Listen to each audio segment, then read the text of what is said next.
Welcome. पिछले videos में हमने देखा था इलेक्ट्रिक फील्ड लाइंस के बारे में, उनकी कुछ प्रॉपर्टीज़ देखी थी और साथ में हमने देखा था कि एक सिंगल चार्ज से आर दूरी पर इलेक्ट्रिक फील्ड कितनी आती थी। ये हम सब जान चुके हैं पिछले वीडियोस में। तो इस वीडियो में हम लेकर आए आपके लिए एक बहुत important term, exam point of view से बहुत वेटेज रखता है, इलेक्ट्रिक डाइपोल।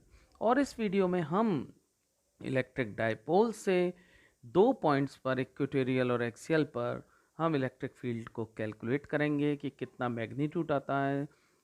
पॉइंट चार्ज से हमारा आ रहा था k/r², डाइपोल से हमारा कितना आता है इलेक्ट्रिक फील्ड, ये सब हम देखेंगे इस वीडियो में। उससे पहले एक बहुत इंपॉर्टेंट टर्म जो आती है वो है कि ये जो इलेक्ट्रिक डाइपोल होता है ये क्या नेचर में मौजूद है। This is a very important question. और क्या ये नेचर मौजूद है या फिर हमने इसको खुद जनरेट किया हुआ है? तो उसके लिए लेट अस सी दिस। देखिए, होता क्या है कि दो तरह के मॉलिक्यूल्स आपके सामने स्क्रीन पर दिखाई दे रहे हैं। एक H2HCl मीन्स एक तो नॉन पोलर ऊपर लिख रहा है और दूसरे के ऊपर पोलर लिख रहा है। अब ये H2N2O2 जितने भी डाई एटमिक मॉलिक्यूल्स हैं जिन पर 2 लगा रहता है, H2O2N2, ये जो ये जो डाई एटमिक मॉलिक्यूल्स हैं इनके जो सेंटर्स होते हैं पॉजिटिव और नेगेटिव के, वो एक दूसरे पर कोइंसाइड करते हैं। ये इस तरह से हम इसको शो करते हैं, प्लस और माइनस को। अब ये सेंटर्स को कोइंसाइड करते हैं, इससे हमारा क्या मतलब है? इसका हमारा ये मतलब है कि आप जानते हैं कि दोनों जो H है इनकी इलेक्ट्रोनेगेटिविटी में तो अंतर होगा नहीं। सिमिलरली O की बात करें तो दो O हैं, इनकी इलेक्ट्रोनेगेटिविटी में अंतर नहीं होगा दोनों की O की में। तो इससे क्या होता है कि जो इलेक्ट्रॉन्स हैं ये उसी जगह पर रहते हैं, खिंच के किसी के ऊपर जाते नहीं हैं। और जब इलेक्ट्रॉन्स अगर खिंच के नहीं जाते तो इनके ऊपर कोई भी पार्शियल चार्जेस नहीं आते हैं। इसको हम और बेहतर तरीके से इसमें समझ सकते हैं। आप देखिए, बात करते हैं अपन HCl की। HCl में देखिए, आप ध्यान करें, H के ऊपर प्लस आ रहा है, Cl के ऊपर माइनस आ रहा है। H से इलेक्ट्रॉन निकल कर माइनस पर गए, Cl पर गए, तो Cl के ऊपर माइनस चार्ज आता है और H के ऊपर प्लस चार्ज आता है। तो ऐसे जितने भी मॉलिक्यूल्स हैं जिनमें एक के ऊपर प्लस आ जाता है और एक के ऊपर माइनस आ जाता है, उनको हम पोलर मॉलिक्यूल्स बोलते हैं। कि हम उनको बोलते हैं कि पोलैरिटी आ गई। पोलैरिटी मींस मतलब प्लस और माइनस अलग अलग हो गए। जबकि नॉन पोलर में प्लस और माइनस हमारे अलग अलग नहीं हो पाए किसी भी रीजन से, तो ऐसे मॉलिक्यूल्स को हम बोलते हैं नॉन पोलर। और इसमें प्लस माइनस अलग हो जाते हैं, जिनमें नेचर ने खुद ने कर दिए अलग, उनको हम पोलर बोलते हैं। तो क्या आप किसी और पोलर मॉलिक्यूल का एग्जाम्पल मुझे दे सकते हैं? जी हाँ, आप बिल्कुल करेक्ट हैं, NaCl इसका एक बेहतरीन एग्जाम्पल हो सकता है।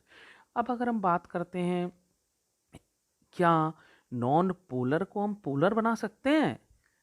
Is it possible? तो इसके लिए ज़रा देखिए, हम मैं आपके सामने क्या करता हूँ कि अगर ये जो हमने नॉन पोलर मॉलिक्यूल लिया है, इसके ऊपर अगर मैं यहाँ पर इलेक्ट्रिक फील्ड जनरेट कर देता हूँ, सपोज कीजिए मैंने यहाँ पर इलेक्ट्रिक फील्ड इस पर लगा दी।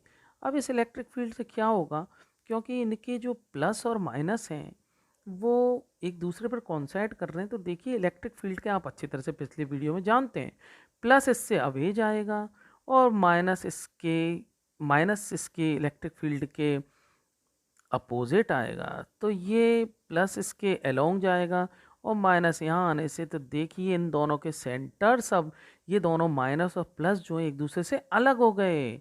यहाँ भी ये माइनस और प्लस अलग हो गए। तो ऐसे माइनस और प्लस जो अलग हो जाते हैं इलेक्ट्रिक फील्ड लगाने से, उसको हम बोलते हैं इंड्यूस्ड इलेक्ट्रिक डाइपोल मूवमेंट। तो इससे हम बहुत आसानी से एक चीज़ समझ गए कि कोई भी पोलर मॉलिक्यूल में इलेक्ट्रिक फील्ड को अगर हम लगा देते हैं तो उसमें पोलैरिटी आ जाती है। और वो जो पोलैरिटी आती है उसको बोलते हैं हम इलेक्ट्रिक डाइपोल मूवमेंट। अब ये इलेक्ट्रिक डाइपोल मूवमेंट होता क्या है, इसके लिए ज़रा इस स्लाइड को देखते हैं। देखिए, हम ये अच्छी तरह से समझ गए पिछले एग्जाम्पल में देख के कि H और जो Cl लिया था, तो H के ऊपर जितना चार्ज था उतना ही चार्ज Cl के ऊपर आया था। एक ही इलेक्ट्रॉन तो निकल के गया था उसमें से। तो इससे हमारा, हमने क्या बोला कि पोलैरिटी आ गई। पोलरिटी आ गई तो हमने इसको बोल दिया, ये जो स्ट्रक्चर बना इसका नाम ही बन गया इलेक्ट्रिक डाइपोल। मींस प्लस और माइनस जो है थोड़ी दूरी पर हों एक दूसरे से, तो ऐसा जो स्ट्रक्चर बनेगा उसको हम इलेक्ट्रिक डाइपोल कहते हैं। बहुत सिंपल है। अब जो इसमें जो खास बात है ध्यान देने की डियर ऑल, वो ये है, आपको बहुत अच्छी तरह से दिमाग में बैठा लेनी है कि इलेक्ट्रिक डाइपोल में दोनों ही जो एक के ऊपर प्लस आएगा तो दूसरे के ऊपर माइनस आना चाहिए। पहली बात तो ये हो गई। और दोनों के ऊपर सेम चार्ज ही होना चाहिए, क्योंकि याद करिए हाइड्रोजन में से एक इलेक्ट्रॉन निकल के Cl पर गया था, तो Cl पे आया एक इलेक्ट्रॉन का माइनस और हाइड्रोजन पे एक इलेक्ट्रॉन की कमी हुई। तो ये हमारे सामने नजर आ रहा है इलेक्ट्रिक डाइपोल। अगर हम इसमें बात करते हैं, जरूरी नहीं है कि एक इलेक्ट्रॉन जाए, बहुत सारे इलेक्ट्रॉन्स भी जा सकते हैं। तो लेकिन शर्त क्या है इस डाइपोल की? वो शर्त ये है कि अगर ये प्लस क्यू है, मीन्स +2 +3 +4, तो ये भी उसी अमाउंट में होगा लेकिन माइनस होगा, -2 -3 -4। अगर ये +2 है तो ये -2 होगा, ये -3 चार्ज है इसके ऊपर तो इस पर भी -3 होगा। उसी स्ट्रक्चर को हम इलेक्ट्रिक डाइपोल कहेंगे। Got it? और इनके बीच में जो दूरी होगी वो भी बहुत कम होगी। हम इसको बहुत दूर नहीं ले जा सकते हैं, क्योंकि एक इलेक्ट्रॉन को दूसरे में नेचर ने दिया है तो बहुत दूर तक पहुंचाएगा नहीं। इसलिए इलेक्ट्रिक डाइपोल की खासियत हो जाती है कि उनके बीच की दूरी भी बहुत ज़्यादा नहीं होती। तो अब ये इलेक्ट्रिक डाइपोल मूवमेंट क्या होता है? हम क्या करते हैं इसमें कि जो ये इन चार्जेस के सेपरेशन की वजह से हमको क्या करना है, इलेक्ट्रिक डाइपोल मूवमेंट का मतलब होता है कि ये पी से इंडिकेट करते हैं इसको जनरली। पी यहाँ मोमेंटम बिल्कुल नहीं समझिएगा, पी का मतलब यहाँ पर हमारा है इलेक्ट्रिक डाइपोल। और किसी भी चार्ज को अगर डिस्टेंस से मल्टीप्लाई कर दें, कौन सी डिस्टेंस? इन दोनों चार्जेस के बीच की दूरी से, तो हम बोलते हैं कि ये उसका इलेक्ट्रिक डाइपोल मूवमेंट होता है। आपको याद रखना है और ये बेटर तरीके से हम समझ सकते हैं। सपोज कीजिए एक चार्ज यहाँ पे 2 है, एक चार्ज यहाँ पर रखा हुआ है -2 का, क्योंकि डाइपोल +2 से -2 का ही मिलेगा। आप ऐसे इसको डाइपोल नहीं बना सकते कि +2 और यहाँ पर रख दिया -3। This is not dipole. दोनों में ही 2 और 2 होना चाहिए। और ये भी डाइपोल नहीं होगा कि आप +2 लें और इसको भी +2 लें। This is also not dipole. Dipole की दो important condition, same charge, okay, and opposite charge. ये प्लस है तो दूसरा माइनस होना चाहिए। अब इसका अगर हमसे निकालने को बोलते हैं कि सपोज कीजिए इन दोनों के बीच की दूरी 1 ले लेते हैं हम, तो अगर इन दोनों के बीच की दूरी 1 मीटर है, वैसे मीटर बहुत ज़्यादा हो जाएगी, आप इसको 0.01 मीटर लिख लीजिए। तो इसका डाइलेक्ट्रिक डाइपोल मूवमेंट हमें क्या करना है, एक कोई भी चार्ज को लीजिए, उस चार्ज को इस दूरी से मल्टीप्लाई कर दीजिए। Very simple. अब दूसरी बात इसमें जो आती है, इस फॉर्मूले में हमने यही तो लिखा है P = Q/D। तो इसकी यूनिट क्या हो जाएगी? इलेक्ट्रिक डाइपोल मूवमेंट की यूनिट हो जाएगी कूलम्ब मीटर। हमें दूसरी जो इम्पोर्टेंट बात है वो ये ध्यान रखने की है डियर ऑल, कि इलेक्ट्रिक डाइपोल मूवमेंट खुद एक वेक्टर क्वांटिटी है। ये याद रखना है हमें कि दिस इज वेक्टर। तो इलेक्ट्रिक डाइपोल में हमें तीन चीज़ें याद रखनी है। उसका मैग्नीट्यूड, एनी चार्ज, चार्ज का मल्टीप्लाई डिस्टेंस से करना है। दूसरा, इलेक्ट्रिक डाइपोल बनेगा कब? दो चार्जेस लेने, दोनों चार्जेस का मैग्नीट्यूड सेम रखना है बट अपोजिट नेचर के होने चाहिए। ओके। तीसरा, इनमें चार्जेस में दूरी भी ज़्यादा नहीं होनी चाहिए, सेपरेशन उनका कम होना चाहिए। अब ये वेक्टर क्वांटिटी है तो इसकी वेक्टर की इसकी डायरेक्शन भी होनी चाहिए ना। तो इसकी डायरेक्शन हमें याद रखनी है। जो बहुत इंपॉर्टेंट बात है चौथी, वो ये कि इसकी डायरेक्शन -2 ले जानी है। याद करनी है हमें कि इसकी डायरेक्शन कहाँ होती है, ऑलवेज -2 होती है। जैसा कि हम इसमें अच्छी तरह से देख रहे हैं, आप इसमें एरो जो नज़र आ रहा है, let me first of all rub this. आप इसमें जो एरो देख रहे हैं इसका, ये वाला एरो, ये माइनस से प्लस की तरफ जा रहा है। तो ये हमें इम्पोर्टेंट चीज़ याद रखनी है। ये डाइपोल के बारे में सारी चीज़ें बहुत वेटेज रखती हैं। अब हम जो नेक्स्ट जो हम इम्पोर्टेंट टॉपिक पर आ रहे हैं, उस टॉपिक में हमें क्या करना है कि एक इलेक्ट्रिक डायपोल लेना है, डायपोल समझ गए आप, प्लस क्यू माइनस क्यू, और उस डायपोल से आर दूरी पर हमें अगर कोई इलेक्ट्रिक फील्ड कैलकुलेट करनी है तो उसकी दो कंडीशंस हमें हमारे कोर्सेज में, एक तो एक्सियल लाइन पे, एक इक्वेटोरियल लाइन पर। तो एक्सियल लाइन का मतलब होता है, एक्सियल लाइन का मतलब क्या होता है डियर ऑल, एक्सियल लाइन का मतलब होता है सपोज ये डायरेक्ट, ये जो हमने डायपोल रखा हुआ है ये माइनस क्यू है, ये प्लस क्यू ऐसे रखा हुआ है, तो ये बीच का जो पॉइंट होता है इसको तो हम इसका सेंटर कहते हैं। तो हम आर दूरी दो तरीके से जाएंगे, एक तो ये इसकी एक्सिस है, ये इसको दोनों चार्जेस को मिलाने वाली, एक तो हम इस पॉइंट पर कहीं जाएंगे आर दूरी, तो इसको हम बोलेंगे एक्सियल। एक हम इसमें जा सकते हैं इसकी लाइन के परपेंडिकुलर, इसको हम बोलेंगे इक्वेटोरियल। समझ में आ गई बात आपको? दो पॉइंट हमें, दो पॉइंट्स पर हमें इलेक्ट्रिक फील्ड निकालनी है, एक है एक्सियल, दूसरी है इक्वेटोरियल, दोनों सेपरेट निकालनी है। पहले अपन एक्सियल देखेंगे, एक्सियल में हम जाएंगे ऐसे और इक्वेटोरियल में हम जाएंगे ऐसे। इस ये आर यहाँ पर कहीं भी हो सकता है, इसी तरह से ये जो आर जो पॉइंट जिस पर हमें इलेक्ट्रिक फील्ड निकालनी है वो इस लाइन पर कहीं भी हो सकता है। Got it? इस क्यू से अवे, इस क्यू से दूर हमें इलेक्ट्रिक फील्ड निकालनी है। ये नहीं है कि आप इलेक्ट्रिक फील्ड यहाँ पर निकाल दें, यहाँ इलेक्ट्रिक फील्ड नहीं निकालनी है हमें, डाइपोल से इलेक्ट्रिक फील्ड ऑलवेज इस पार्ट से आ गई, यहाँ पर हमें निकालनी है एक्सियल में। Got it? तो जैसे ही हमें निकालनी है तो उसके लिए हमें क्या करना है, let us see this first of all.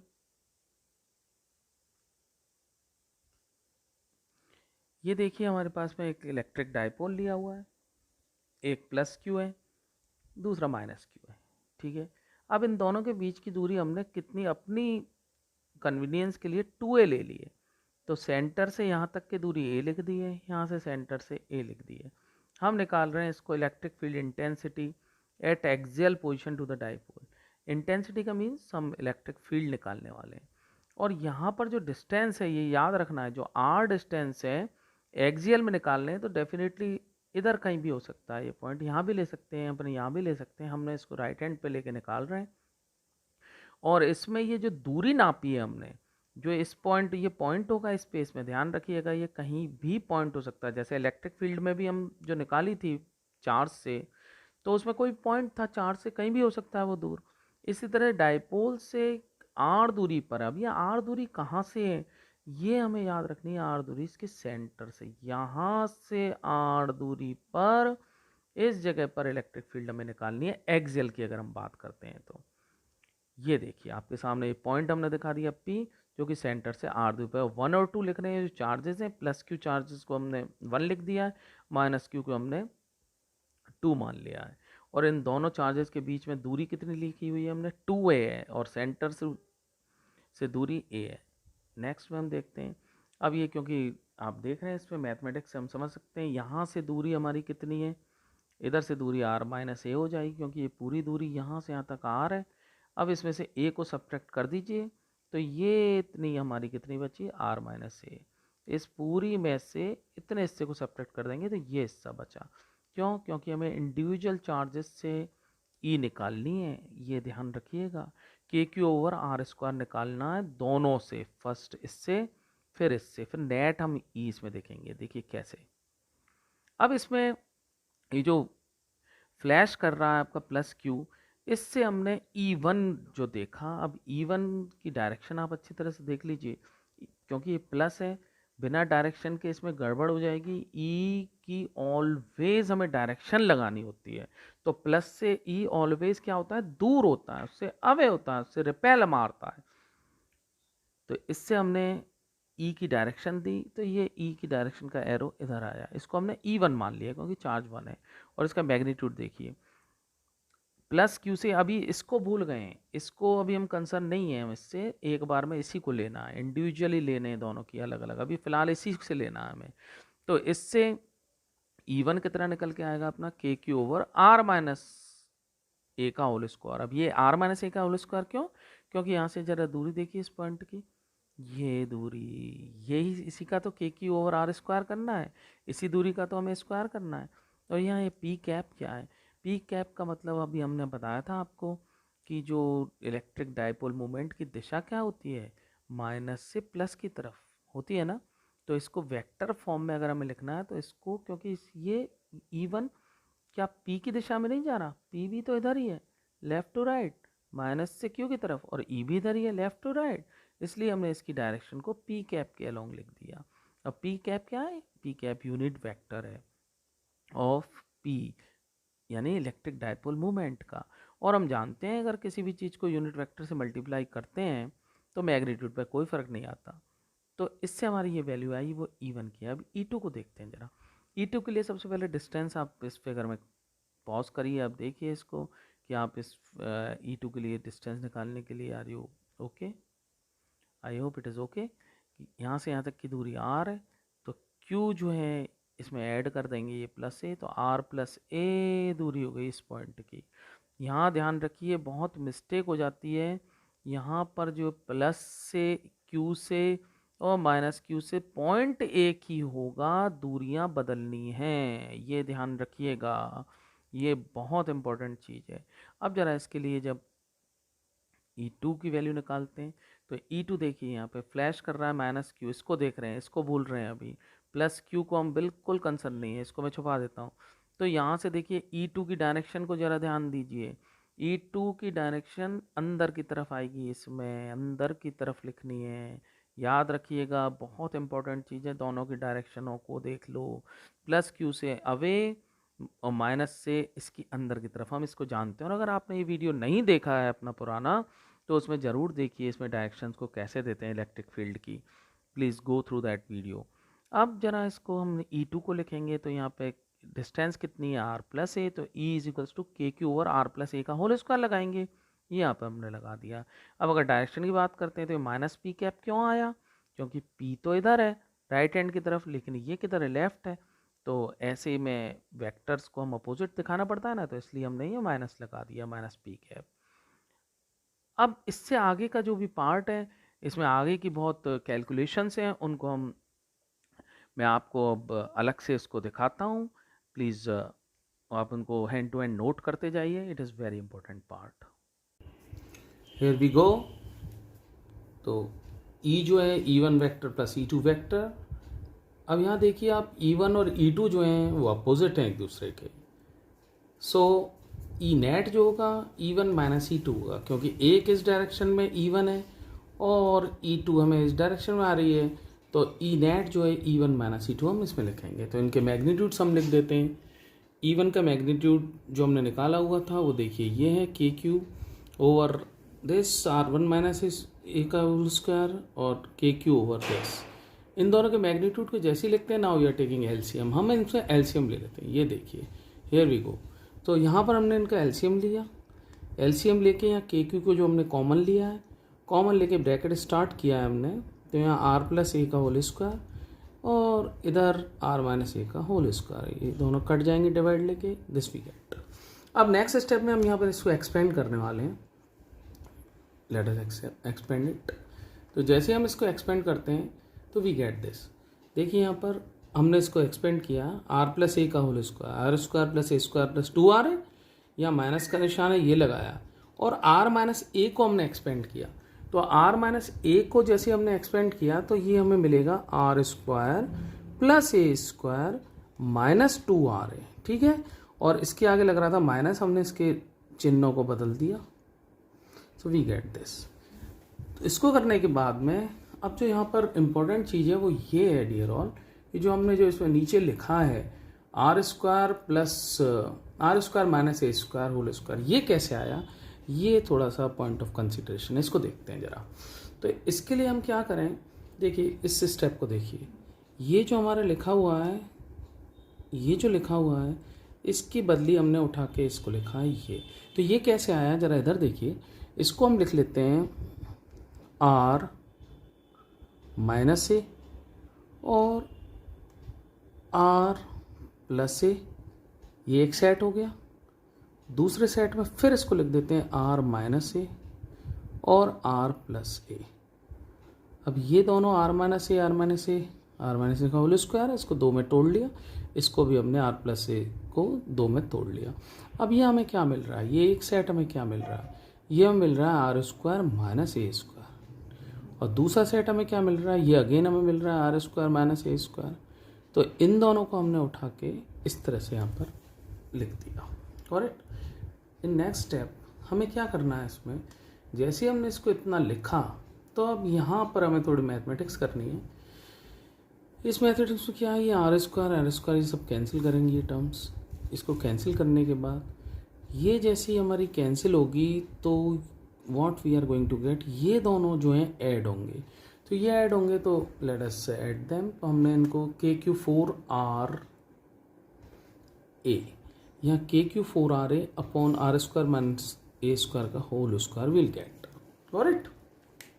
अब यहाँ थोड़ी जो इम्पोर्टेंट ट्रिक है वो हमें लगानी है, क्योंकि हमें जो हम किसको पढ़ रहे हैं, हम पढ़ रहे हैं डाइपोल को। और डाइपोल को पढ़ रहे हैं तो डाइपोल से इलेक्ट्रिक फील्ड को हमें P के रेस्पेक्ट में देना है, मींस डाइपोल इलेक्ट्रिक मूवमेंट के रेस्पेक्ट में हमें इसका आंसर देना है।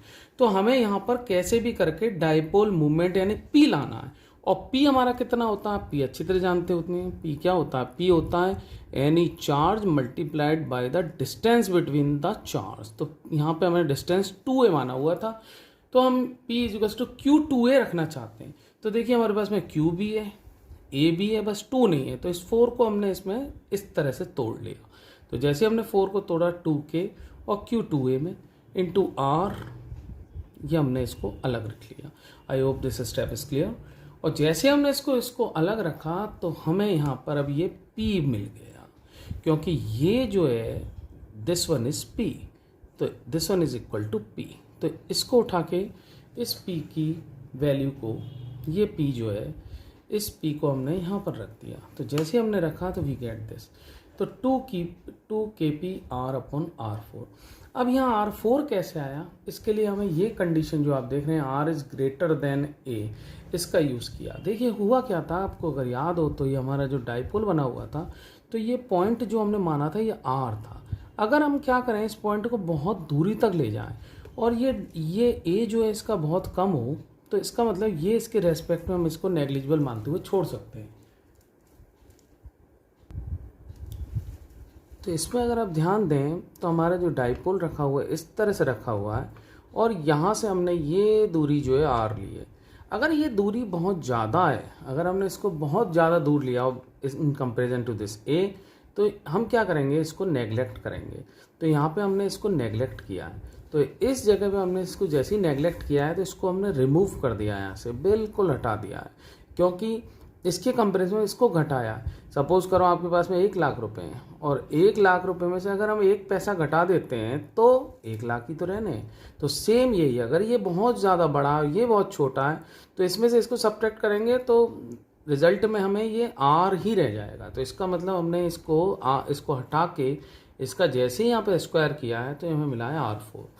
अब जैसे हमें R4 मिला है तो we are done with our calculations. यहाँ पर R से R जो हमारा कटेगा तो we will get this final result. ये आपको न्यूमेरिकल्स के लिए we have to learn this result. ये देखिए ई नेट जो आ रहा है वो हमारा आ रहा है, ये हमें याद ये रखना है, ये फॉर्मूला अच्छी तरह से याद होना चाहिए। एक्सियल में R दूरी पर, और ये याद रखिएगा ये R दूरी कहाँ से है, ये R दूरी इसके सेंटर से ली हुई है, सेंटर से, डायपोल के सेंटर से R दूरी पर 2KP upon R3 is our result. ये हमें अच्छी तरह से याद रखना। किसका है, ई नेट एक्सियल का है, ये हमें अच्छी तरह से याद रखना है। अब अगर हम वेक्टर फॉर्म की बात करते हैं तो बहुत बार एग्जाम में पूछ भी लिया जाता है कि वेक्टर फॉर्म में आप क्या समझते हैं। वेक्टर फॉर्म में E net is equals to 2KP vector over R3, और ये 2KP किस तरह से आता है इसके लिए मैं आपको बताता हूँ। तो देखिए हमारा जो रिजल्ट आया था, मैग्नीट्यूड की बात कर रहा हूँ मैं, मैग्नीट्यूड में हमारा रिजल्ट आया था ये 2KP ओवर R3, जहाँ R क्या था, R हमारा डिस्टेंस था, किधर से, ये वाला डिस्टेंस, ध्यान रखिएगा, सेंटर से to the point on axial line. Axial line पर हम R दूरी पर कोई जो इलेक्ट्रिक फील्ड फाइंड कर रहे थे उस पॉइंट के ऊपर हमारा ये R दूरी वो सेंटर टू दैट पॉइंट है। और K क्या है, K तो आपको पता है K की वैल्यू हमें रखनी है 9 × 10⁹ अगर हम एयर या वैक्यूम की बात कर रहे हैं तो। अब ये हमें इसको वेक्टर कैसे बनाना है इसमें देखिए जरा। यहाँ पर हमारा जो चार्ज रखा हुआ था, याद हो आपको, ये है माइनस का, और यहाँ पर रखा हुआ हमारा प्लस का। अब इसमें जो डाइपोल मूवमेंट का ये तो लिखा हमने मैग्नीट्यूड, लेकिन अगर आप देखें तो इसमें इस डायरेक्शन में हमारा डाइपोल, इलेक्ट्रिक डाइपोल मूवमेंट की डायरेक्शन जा रही है, ठीक है। अब ई जो है हमारा पी के रेस्पेक्ट में, हमें अगर इसको वेक्टर बनाना है डियर ऑल, तो हमें इसको यूनिट वेक्टर से मल्टीप्लाई कराना है। तो लीजिए इसका यूनिट वेक्टर कितना होगा, पी कैप। जानते हैं आप हर चीज़ का यूनिट वेक्टर होता है। अगर यूनिट वेक्टर से हम किसी भी मैग्नीट्यूड को अगर यूनिट वेक्टर से मल्टीप्लाई कराते हैं तो उसमें डायरेक्शन आ जाती है, एरो लग गया, इसके ऊपर डायरेक्शन आ गई, और संग में इसके मैग्नीट्यूड के ऊपर कोई फर्क नहीं पड़ता, क्योंकि ये खुद क्या है, खुद एक, इसका मैग्नीट्यूड 1 है। तो हमें ये रिजल्ट ऑलवेज याद रखना है कि किसी भी मैग्नीट्यूड में अगर हम यूनिट वेक्टर का मल्टीप्लाई कराते हैं तो हमें वेक्टर मिलता है। बस ये काम अगर हमारा हो गया, दिस इज फ्रॉम 11, तो हमारा रिजल्ट भी अब बहुत क्लियर है। इसको हम direct P vector over R cube लिख सकते हैं। और यहाँ खास बात जो है वो ये आ रही है कि ये दोनों ई की डायरेक्शन जो आ रही है यहाँ पर, ई की डायरेक्शन, सपोज अपनी ई की डायरेक्शन आ रही है, दिस इज अवर, इस जगह पर ई आ रहा है, दिस इज अवर ई, तो वो किसके अलोंग आ रहा है, पी के अलोंग आ रहा है। पी भी हमारा किधर है, इस डायरेक्शन में, from minus Q two plus Q, और जो हमारा ई आ रहा है वो भी पी के अलोंग आ रहा है। तो यहाँ से हम इसको कंक्लूड कर सकते हैं, it means direction of E is along dial electric movement.